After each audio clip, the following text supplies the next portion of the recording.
Hey, fellow leaders, do you know what this bell is for? It is our wake up call. The world is shifting at lightning speed. Technology is rewiring the rules. Generations are colliding with values and expectations. And an AI revolution is unfolding that will flip our world upside down before you can blink. In this storm, the question isn't if change will hit you, it is how prepared are you when it does? Will you be a leader who panics or the one who transforms pressure into possibility? Right now, anxiety, burnout, and uncertainty are at record highs. But this is also the greatest opportunity in leadership history.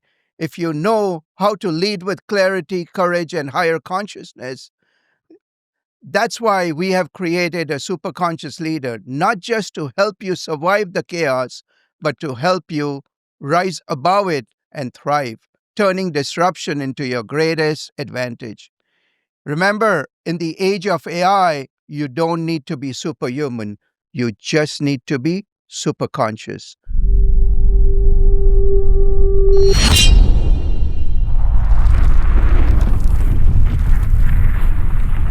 Welcome to A Superconscious Leader. I am Dr. Adil Dalal. You're watching Now Media Television. Welcome to the Superconscious Leader. Your journey to the pinnacle of leadership starts here and it starts now. Today, we've joined by an amazing guest, Greg Elhurst, CEO of ReQ Consulting, Operations Officer at NanoQuest Corporation, and host of Einstein's Disease. Greg is also the co-founder of Men Solutions and advisor to Freebridge LLC, bringing extensive experiences in business development, strategic planning, and operations. He has led high-value contracts and complex initiatives for companies, including Boxell, Navigate Advisors, and others, while organizations that grow rapidly and sustainably. Greg's hands-on leadership and strategic vision make him uniquely equipped to help leaders and teams thrive. Greg, welcome to the show. Doctor, thank you very much. It's great to be here today. Thank you. So, Greg, as you know, the problem facing many in the audience is that they want to grow as leaders, and it often feels like there is no one who can guide them. So, this whole show is your experience into mentoring. We are going to pour in and really educate our audience on how mentoring can change their life and how being a mentor can change them too. So it's a two-way street. So let me kick it off with, how has mentorship shaped your leadership journey, Greg? Well, I think importantly, it's important to take a step back as a leader or assessment as a leader to say, what kind of a leader are you? Mm-hmm. Are you a leader that is trying to create a culture and the ability for somebody to actually step in and do your role, take your job? If you're that type of leader, to be a mentor is of huge value. And why do I say that? Because you're very comfortable as a leader trying to get employees, maybe interns, other leaders within the company, a vision that it's important to be able to be vulnerable enough to give up your role Mm-hmm. for others that can be better. It's the old Peter principle. Yeah. It doesn't matter in terms of where you've been in your life. You always run into people that are not adequate leaders because they fear for their job or they don't like Yes. people that have skills that exceed theirs. And Mm-hmm. when those people exist in a organization, it naturally has limitations in its growth. Yeah.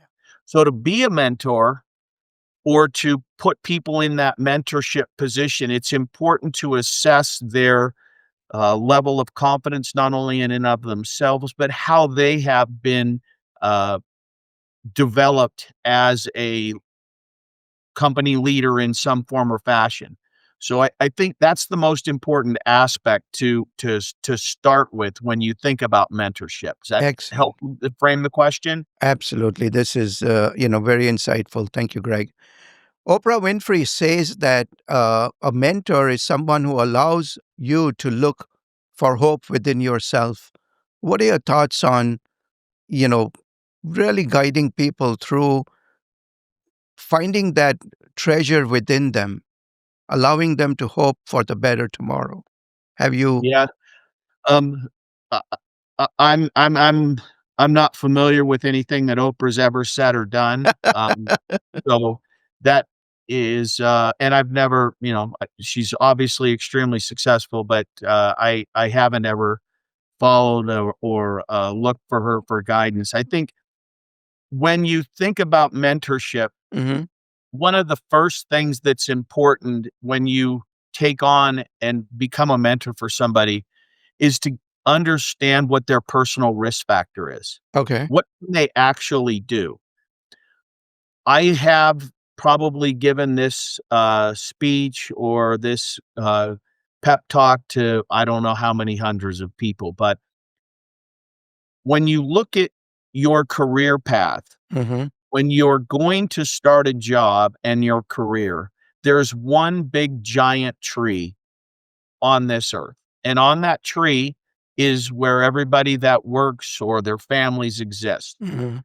And on the bottom of the tree are big, fat, heavy branches that hold billions of people because a lot of people just want to get on the tree. They Mhm. want to get there. They're very happy in whatever that position might be, and they don't have aspirations to really do a lot better. That in and of itself was all that they needed. Mhm. And as you start to climb the tree, you obviously find less people, but it's more competitive to stay on that branch. Maybe you're able to stay there and you're happy. And those are people that move into, maybe have a Peter Principle mindset or, just enough to be able to get better than where their family was or the goals are attained. Mhm. And then as you continue to climb the tree, there's less people, the branches are smaller, you see people with broken arms or legs, a black eye or a scratch because they've climbed high and they've fallen, but they don't wanna go down. They Right. wanna keep climbing. And that is how you can frame the element of understanding what a person's personal risk factor is. What are they willing to assess about themselves Mhm. that are their assets and their liabilities? What's holding them back? Can those be overcome? Are they things that eventually can move into the asset side of a ledger? Mhm. And that is, in my experience, the best way to initially start and if you wanna call it a syllabus of mentorship, it's important to be able to have those, um, open conversations and be, as a leader, willing to share where your vulnerabilities are, your liabilities are, and how you've overcome them. A good mentor is always willing to share what their faults are and their mistakes. Excellent. A Peter Principle mentor, which unfortunately there's a lot in our world, they don't do that, and it atrophies or makes the process of mentorship and the culture within a company Mhm. challenging because you regardless of whether it's work from home or in an office, the water cooler conversation says, that guy Steve or that woman Lisa, she's my mentor, but she just really isn't a great leader. And that's the fault of senior leadership to identify the right type of people Mhm. and manage those people correctly. So I think that kind of frames that No, well. very well. Though you don't know about Oprah's quote, you gave a good analogy and you really nailed it. So thank you very much. You talk about Peter Principle. I'm not familiar with it. Could you just briefly give my audience a little bit about what do you mean by the Peter Principle, please? The Peter Principle is you never hire people that have skills, knowledge, or aspirations that are greater than your own, and you feel intimidated by them. That So you can think about a lot of companies or leadership where you see people leave and they go and start their own companies and they become extremely successful because they weren't able to do it within. yeah. and that is it's a natural tendency by a lot of people. You may have it in different parts of your life, and you may have it in your community, wherever it might be. But when you are in a leadership position and you have a fiduciary responsibility, not only to the employees, maybe the shareholders or the board, it's important that the people that are around you and yourself, if those characteristics exist, you have to manage them out of a company and or out of a leadership position because your company can't grow. I Excellent. like to find people that can take my job and are better Perfect. than me. I want better athletes or, better, well-rounded people because that's how the company's going to do better. And that's my fiduciary responsibility to everybody Absolutely. else that gets paid every 2 weeks or month. And Excellent. there's a lot of leaders that don't have those characteristics, and you see those companies fail. Very true. Very well said, Greg. And, you know, I've raised through the rank because I fired myself from every job I had because that's the only way to grow. Otherwise, you're stagnant. So that's a very important trait to teach our young people.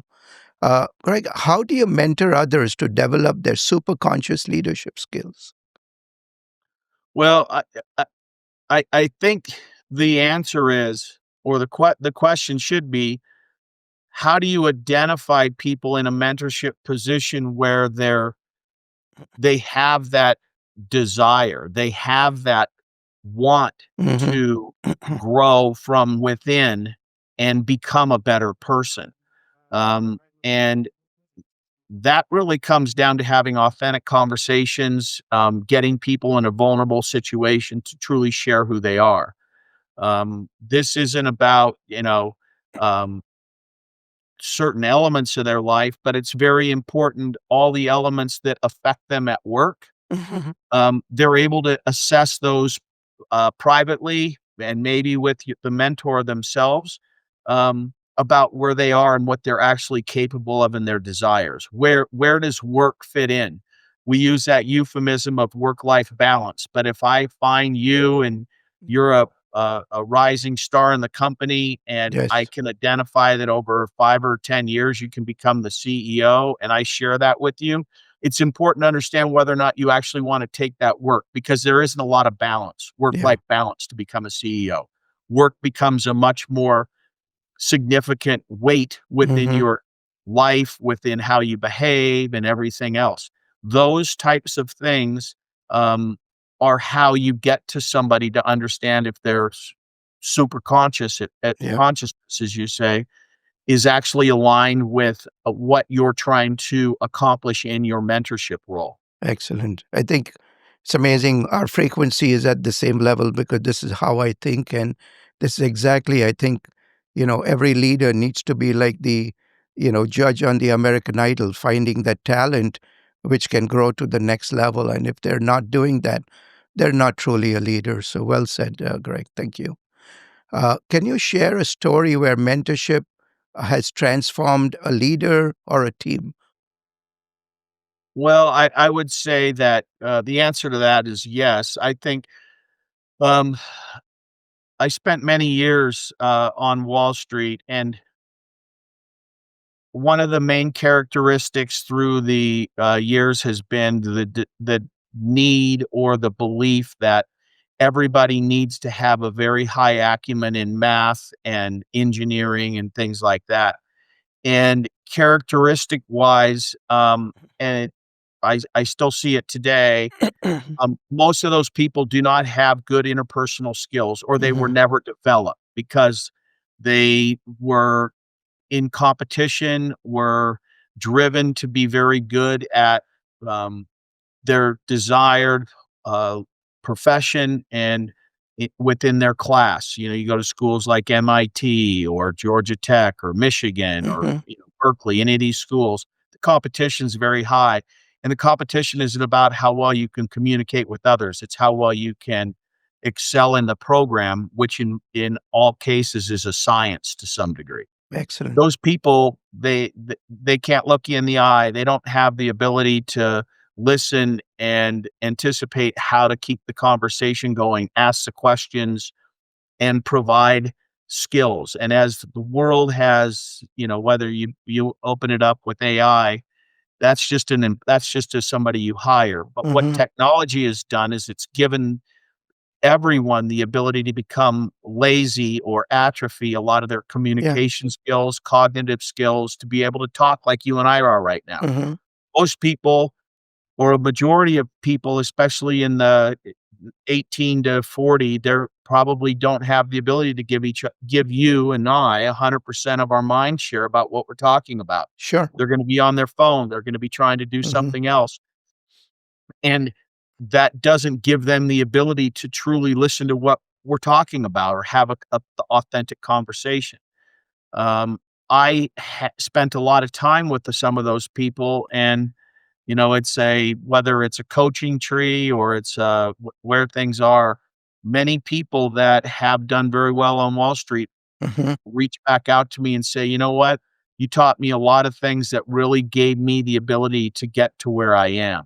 Excellent. And that is just the best form of flattery. It's the best form of every element about a process that works, right? Excellent. You need to be able to let them see the vulnerable side of who you are and help and coach them into being more well-rounded citizens, right? And Yeah. that is absolutely um, that's absolutely imperative. So I've got quite a few of those, but I think the most important thing is it goes back to um, not only my fiduciary responsibility, but they had a very high personal risk factor in many ways.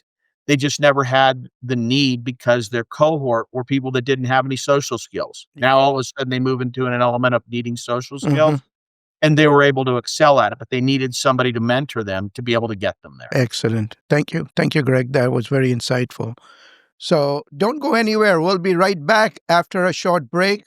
Up next, we'll explore how to find the right mentor who can truly guide your leadership journey.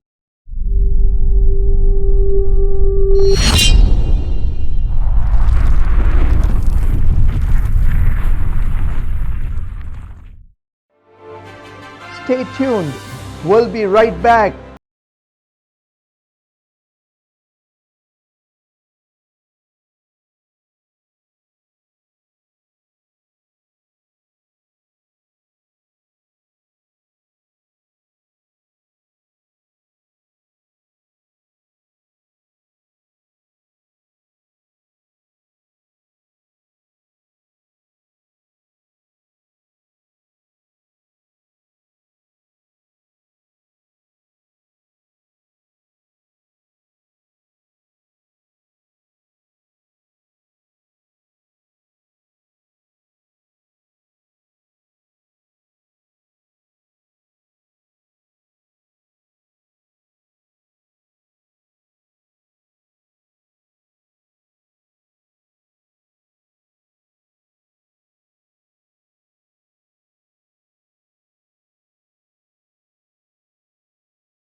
And we're back. Let's continue this powerful conversation.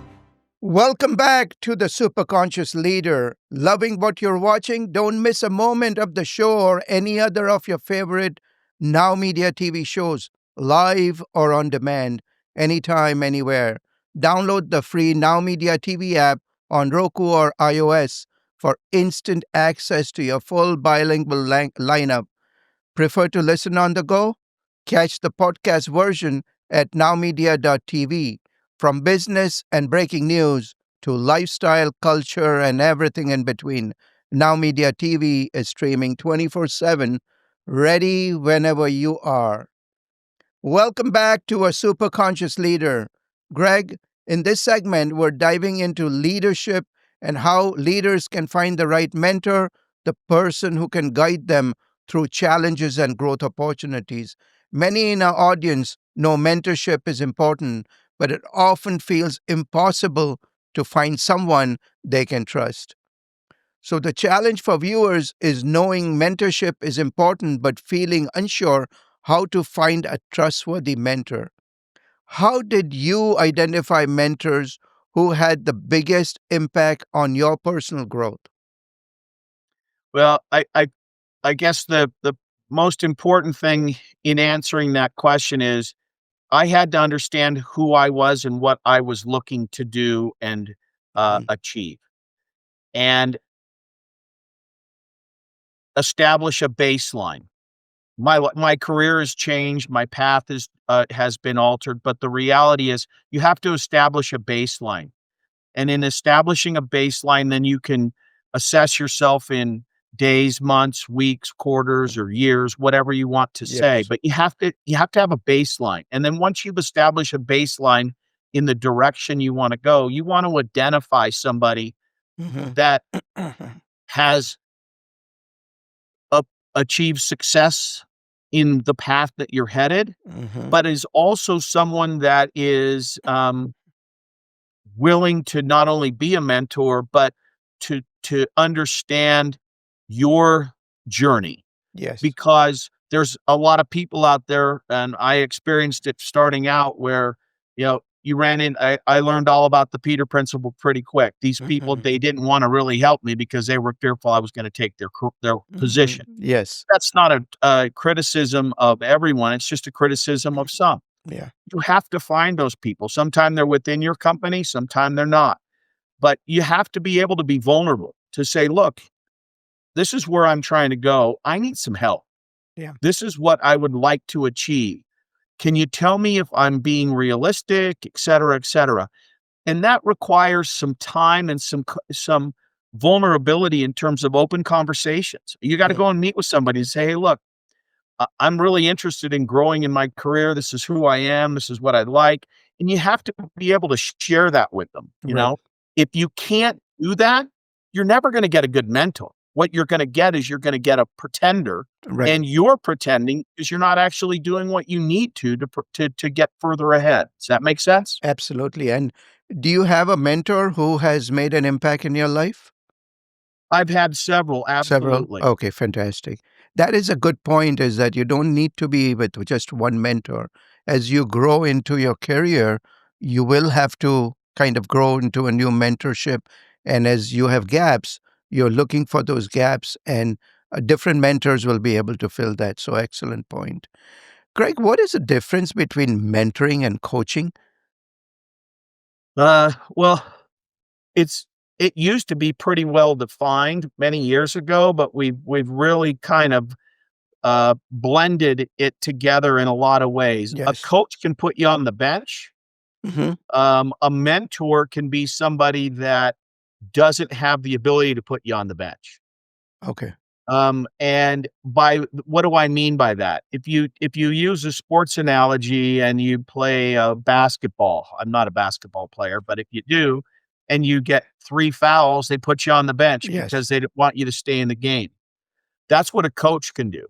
A mentor, even though you've got 3 fouls, can help you, matriculate to be able to stay in the game or to alter your behavior or what you do. But a lot of that has changed because as the companies have become more insular, or roles have become more insular, unless you're a single entrepreneur, you really don't go outside of your organization or your group to be able to find mentorship or fear of sharing secrets or, Hmm. cultural issues, etc. So the coach and the mentor have in many cases become the same person or, Yes. you know, and then maybe putting you on the bench doesn't happen because they really like you. And then it changes the culture in the company because everybody around is saying, "Why is this guy still in the game? He needs Yeah. to sit on the bench."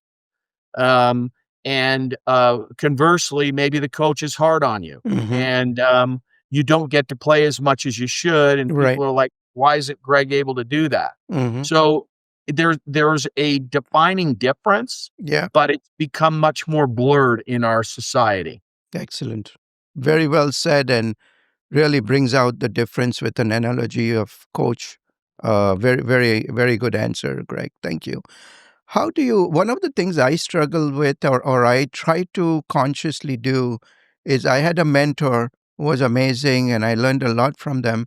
How do you still stay original to what you do versus trying to copy what the mentor does? So learning from them, but staying original. How do you do Yeah, I think that has more to do with the mentor than yourself, because a good mentor that? Mm-hmm.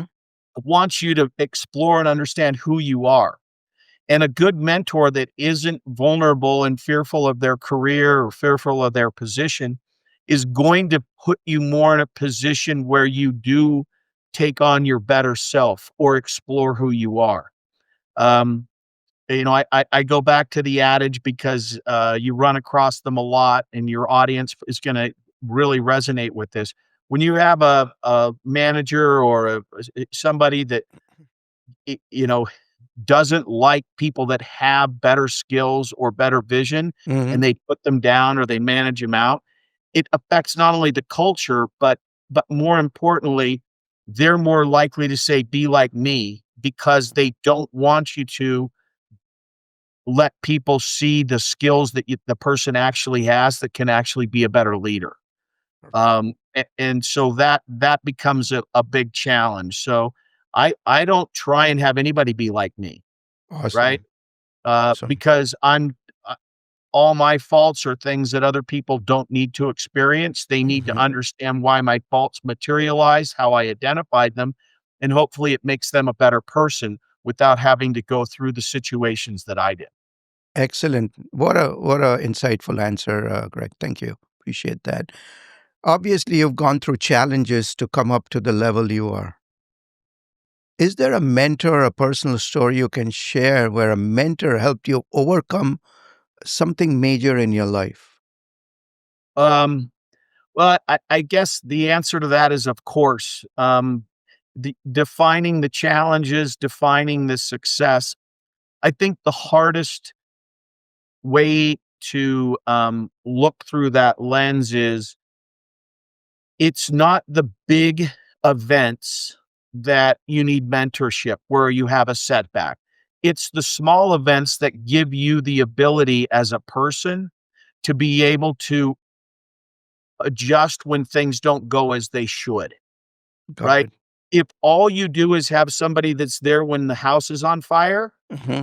well, then you didn't have anybody help you make sure that you did the wiring correctly, that you didn't leave the fireplace on, that, you didn't leave the stove on.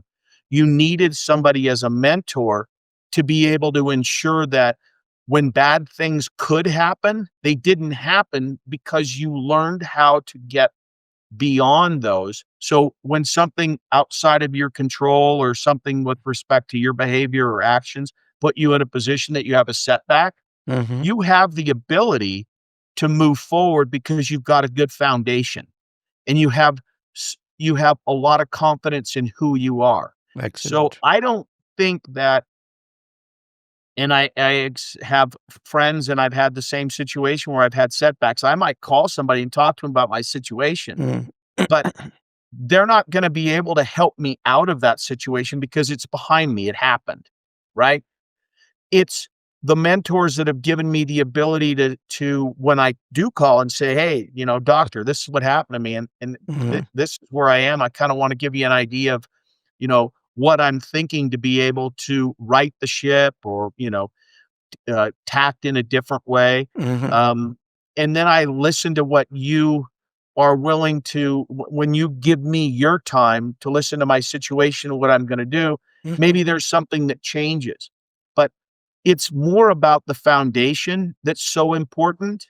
Yeah. Um, you don't have a mentor because you crashed the car. Yeah. You have a mentor to teach you to drive it, to buy insurance, to stay on the right side of the road, to not drink and drive, to not look at your phone, whatever the case might be. That's what the mentor's for. When the Excellent. accident happens, Yeah. you've got to be able to be in a position to be able to adapt to and Yeah. alter your behavior to make that not happen again. So what you're saying is mentorship is proactive. You may want to walk through some scenarios so you are strengthened before going to war, right? You have that 100%. inner resilience. Excellent. That is Yeah.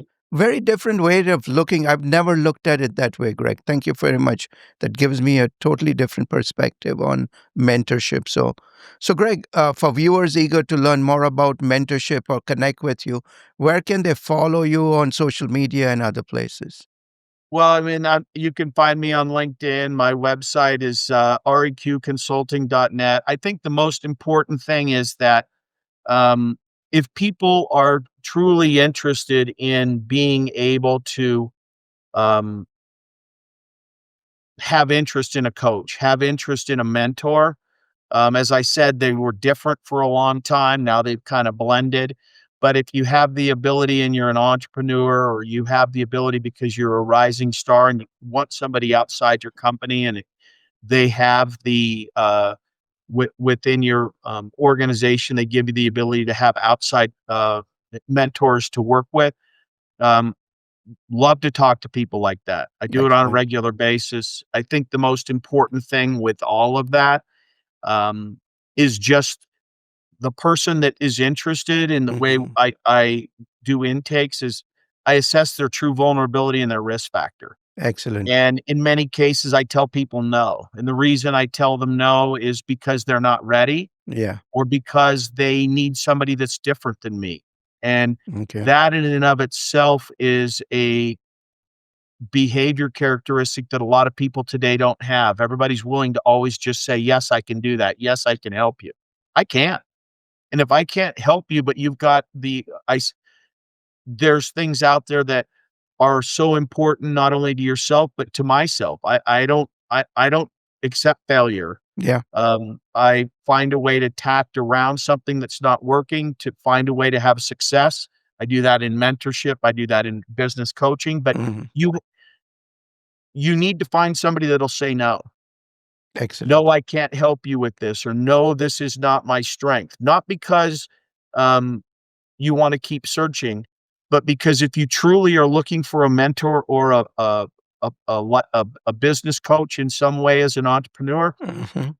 you need to understand where your risk factor is. And the Yeah. first person you call, or the first person that sends you something, you need to have a strategy to assess that person, because everybody wants your money, everybody wants something from you. That's not my style. Awesome. I'm more interested in helping you become something of a great story versus a good story. And if I'm not the person to help you, I want to try and find somebody that is, because Okay. I'm more than happy to say no, I can't help. Excellent. Thank you, Greg. Thank you for sharing that. And, you know, guys, you know how to find Mr. Zen Greg. He will tell you no when it needed. So thank you. That's very rare. Up next, we'll explore how mentorship can strengthen an entire team, not just individuals.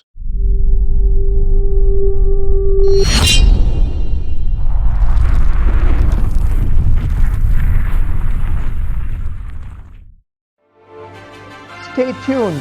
We'll be right back.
And we're back. Let's continue this powerful conversation Welcome back to A Superconscious Leader. Greg, let's talk about mentorship as a tool, not just for individual leaders, but for developing an entire team. Many leaders want their teams to grow, but don't know how to guide their people effectively. So, the problem facing viewers is wanting to grow teams members, but feeling unsure how to mentor effectively. So, how can mentorship be used to strengthen an entire team, not just individuals? Communication. Excellent. Leaders need to communicate with the team to define why the mentorship program is taking place, Hmm. what the goals of it are, and to put some specific deadlines, milestones, and be consistently staying on top of it. One of the biggest challenges in leadership when they start a mentorship program is they step away and think everything's going to go well.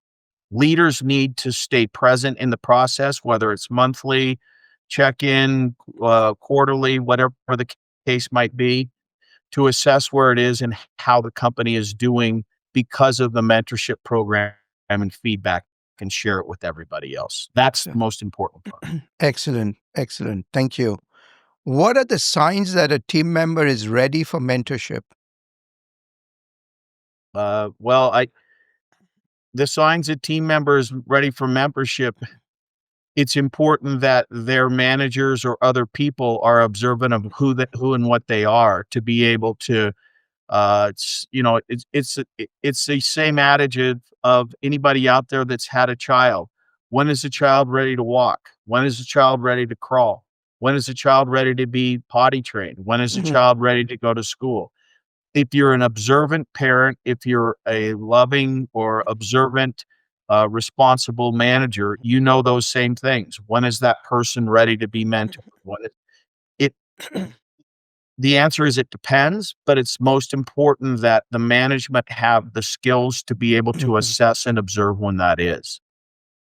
Have you got a PhD in analogies? Because you come up with some great analogies here. So, a parent I and a well, I don't know that I have a PhD, but you know, the biggest thing that the best way to answer that question is the more time you spend immersed in self-assessment and helping others, the more you become aware of ways to get the message and yes, get people to engage in what you really want. If you don't have those skills, yes. your ability to be a mentor or a coach are somewhat diminished. Well said, Dr. Greg. Thank you. How do you create a culture where mentoring is part of an organization's DNA? You do that through recruiting. Whether I've done it through having interns, I loved it, internship programs where you have people out of college that come in. You get a better understanding not only of the people that work for you, but the people that you want to have in your company. Culture is a lost art in most business. Yes. And mentorship and the messaging of why mentorship is important in the company and to share what the culture is um, starts at the very foundational level. You don't Hmm. have a company and then bring in somebody from the outside and say, I really want you to work on my mentorship program. The messaging needs to be there in the culture from the onset, or if it doesn't have it, or you've got challenges with culture, that means that the leaders need to sit down with everybody and, open the kimono and say, look, we've got an issue here and we're going to make these changes and this is how we're going to do it. And I'm going to be involved and I'm accountable. All of those are ways to um, alter the culture, or when you bring new people in, ensure that they understand what it is. I think excellent. And I think companies sometimes don't have a formal mentorship program. And to really create the right DNA, I always encourage whenever I've led my teams or organizations, I've always put in a really good mentorship program which permeates and becomes the DNA of the organization where everyone is, kind of mentoring. The other thing, Greg, which is very important to understand, do you think the mentoring goes from someone who's older to someone who's younger? Is that the general trend you've seen? Well, to the answer again, it depends. It Okay, depends on the company. I mean, the CEO might be 30. So why are you gonna there you have go. some gray-haired old coot like me being a mentor in the company? Because they're gonna look at me and I consult organizations and they just call me boomer, right? They're all Yeah, young kids, but they exactly. appreciate what I can do. They appreciate how I can, keep them within the guardrails. But there's certain things that I'm not going to be able to mentor them on Yeah, because I don't have that same life experience that they're having. Yes, things repeat themselves. Ethics and all those are extremely important, but it really depends on the company, and yeah. it depends on where the leadership in the company or the board of the company is trying to take that organization. Excellent. Because I think with the generation shifts, a good CEO would actually could get a mentorship from a millennial and understand what the generation wants at this point. So, whenever I create my presentations, I do a lot of international keynote speaking, and I actually pass all my presentations, important ones, through my daughter, and she tears it apart, and I say, okay, and I do what she says because she understands the current, the generation shift. So the point is that you don't think that mentorship goes only from someone who's older to younger. It can go from someone who's younger to an older person. And that is a very important thing which good leaders should understand is that it's not just, it's a two-way street. You're also learning from others. So thank you, Greg. Appreciate it. Can you share an example where mentoring a team member changed the dynamics of the group? Um, n sh I think it's, important to think about it from the analogy of cancer, Mm, right? Um, Cancer can be debilitating, it can be cured, or it can kill you. Um, Good, uh, managers in different departments can assess or find if they are willing to see that cancer's in its early stages and that person's very good at what they do or that group is very good at what they do, and they can provide the remedy, call it chemotherapy or radiation that most people are familiar with, through mentorship to get them to understand what the mission of the company is and why they're instrumental in their opportunities going forward and the importance of what skills they bring. That happens all the time in good companies. In bad companies, they don't. They see that a person or a group has cancer, mhm. and they let it Yes, monastatize and grow, yes. and the only way to get rid of it is get rid of the people, but they've kept them because of their ability to generate revenue, their ability to do specific things that are hard or more expensive to replace them. But that causes a much bigger, disruption in the company overall because people look at it and say, "Why is the management letting these people stick around? They're cancer." So, um, everybody in your audience, Mhm. has seen both of those, those instances, and good mentorship, assesses it early and provides remedy. And that comes from working like with people like myself or working and having strong leaders within a company to Mhm. be able to assess what that is. Um, when somebody goes to human resources, it's about a 50% chance they're out of the company within 6 weeks. Yeah, And that's expensive to replace, and the disruption can be very difficult. very true. You want to stay away from that. Excellent, excellent. Another great analogy. You're going to get your doctorate after this show. I'm going to send it to you. Okay. Okay. So, coming up after the break, Greg will share the mentorship helps leaders leave a lasting legacy that extends beyond the tenure.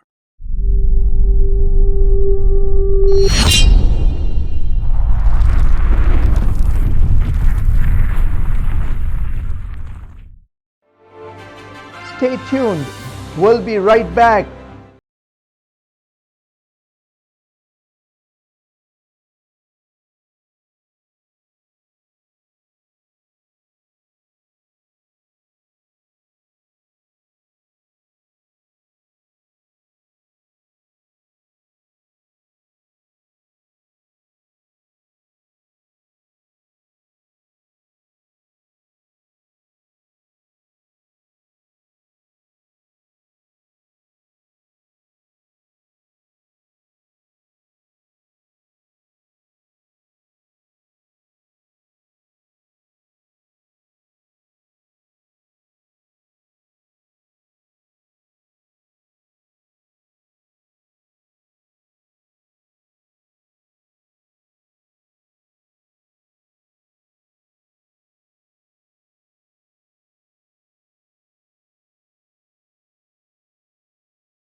back. Let's continue this powerful conversation. So, welcome back. In this closing segment, we'll explore mentorship as a path to leaving a lasting leadership legacy. Greg, many leaders worry their influence will fade once they step away. How can mentorship and create a sustainable impact? So the question for you would be, how can a mentor, how can a mentor program or a mentor themselves help leaders leave a lasting legacy? Which obviously a legacy is something which is beyond this generation, which is supporting future generations of leaders. Well, I'd answer it as in this way. Um, Legacy just doesn't have an O, but it's still about the ego. Um, what's important in leadership is ensuring that there's a transition when leadership changes that makes the company perform better or Hmm. become something bigger than what it was. Good leaders don't care about their legacy. Their legacy is defined by the strength of the Hmm. company. Still to this day, Microsoft, everybody thinks of Bill Gates as the person that created that, but Satya Nadella has done a phenomenal job. Hmm. You see that across different companies. The legacy is about being vulnerable and, again, being one of those leaders that is always striving to find somebody that's better than themselves to fill that role. Excellent. So when you ask that question, legacy is defined by your actions. Legacy isn't defined by what you want your actions to be remembered by. Um, I was, if you think about it from the standpoint of a leader, um, do you want to pay for a ticket to watch your movie as the leader of that company? And if you do, what's going to be your review? And that is very important to think about because if your if your belief is that you are going to leave something that's indelible after you've gone, that's because the people that are still there feel and believe that whatever you did to create that culture, it, it was lasting beyond you. Yeah. Excellent. And so I don't define legacy by what I want it to be. Legacy is defined by what the people and the company does after I'm gone. What did I Absolutely. leave? Absolutely. And Steve Jobs is a fantastic example of what he has done for Apple. So thank you. Thank you for sharing that. Greg, what is the connection between mentorship and building superconscious leaders for the future? Well, I think we talked about it during the show, right? Um, if you don't understand a person's personal risk factor, you don't understand where they're willing to be vulnerable, you don't understand where Hmm. their vision and goals are and how they marry over to what can make them a great leader, you're not going to be able to use the mentorship process Yeah, to help. very true. It's very important to have regular assessment and, most Mhm. importantly, honest conversation. Excellent. Can you share a story of a mentee whose growth exceeded your own expectations? Well, I don't know about that. I think there's people that have taken on roles and levels of success in the investment community that are much greater than I ever would have thought they would have been, but Hmm. not because they didn't elicit those skills. It's just that they were able to um, truly be vulnerable and grow that way. Um, Many times people don't truly believe that their abilities are as great as what they are. We only Hmm. use 10 or 12% of our brain. You have to expand that. You have to be able to get people to understand what uh, you don't want to fear risk. You want to embrace it. You don't want to fear. You want to embrace Hmm. it. And you just have to do it. Excellent. And there's a lot of people that have done that, that have been mentees. But um, it's just about the process. It's about honesty. It's about Excellent. vulnerability. Greg, is there a question I have not asked you which you would like to share your insight and wisdom into? I think the most important thing that people don't do on a regular basis is personal self-assessment. Hmm. They tend to uh, look for outside validation when at the end of the day, the most important thing is internal validation. Very true. And that's a hard thing for a lot of Yeah, people to do. excellent. And that's why Socrates said, know thyself. That is so That's right. important. That's the step one of. So, very insightful. So, Greg, this has been an incredibly valuable. Where can people follow your work and continue this conversation? Go to www.reqconsulting.net. You can reach me there and you can reach me on LinkedIn. Happy to talk to anybody. I really appreciate being on your show today, Doctor. It was a lot of fun. Thank you. And I wish you all the success in the future. Thank you very much. Thank you so much, Greg, for sharing your insights and experience with us today. Your perspectives on mentorship, leadership, and growth, leaving a lasting legacy, are truly inspiring. And thank you for the viewers for joining us on A Superconscious Leader. Remember, in the age of AI, you don't need to be superhuman. You just need to be superconscious.